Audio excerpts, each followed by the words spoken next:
સુરતમાં રોજેરોજ ટ્રાફિકની સમસ્યા વકરી રહી છે ત્યારે સુરતના પાંડેસરા વિસ્તારમાં વકરતી ટ્રાફિકની સમસ્યાને નિવારવા જાહેર રસ્તા પર પાર્ક તમામ વાહનોને ટ્રાફિક પોલીસ દ્વારા ઈ-મેમોથી દંડ ફટકાર્યો હતો અને લોકોને રસ્તા પર ગાડી ન રાખવા કડક ચેતવણી પણ આપી હતી।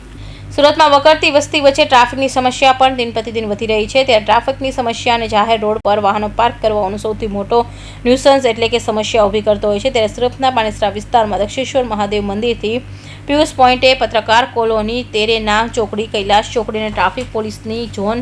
3ના પોલીસ અધિકારીઓ રસ્તા પર પાર્ક કરેલા તમામ વાહનો સામે કાયદેસરની કાર્યવાહી કરી અને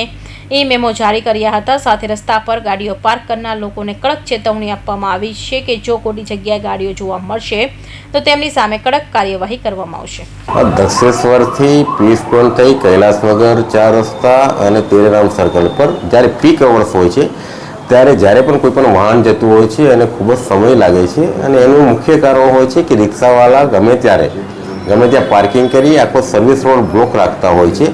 જેના અનુસંધાને અમારે આખી ટ્રાફિકની ટીમ કે જ્યાં આવા રિક્ષાવાળા પાર્કિંગ કરીને જતા હોય, કોઈ 4 વ્હીલર પાર્કિંગ કરે, 2 વ્હીલર પાર્કિંગ કરીને આ રીતે બેસતા હોય, તેમજ ત્યાં આખું એક શાકભાજી માર્કેટ આખું રોડને પેક કરી દેતા હોય છે, જેના અનુસંધાને ઘણી વખત અમને ટ્રાફિક કંજક્શનના કોલ આ પોઈન્ટ ઉપર અવારનવાર આવેલા હોય છે, જેના અનુસંધાને અમારા રિજન 3ની આખી ટીમની સાથે અમે ત્યાંથી ફૂટ પેટ્રોલિંગ કરેલું અને આવી જેટલી પણ હર્ડલ્સ હતી અને આ જેટલા પણ આવા જે ગેરકાયદેસર પાર્કિંગ હતા તેમજ પાથરણાવાળા હતા તેમને એસએમસીની સાથે રાખી અમે દૂર કરવામાં આવેલા છે, જેથી કરી અને ત્યાંથી આવતા જતા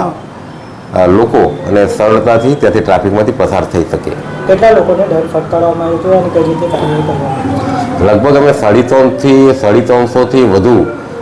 જે વાહન ચાલકો છે એને ઈ-મેમોના માધ્યમથી દંડ ફટકારેલું છે અને એસએમસીએ એમની કાર્યવાહી કરી અને અમુક લારી અને અમુક પાથરણાવાળાના માલસામાન કબજે કરેલ છે।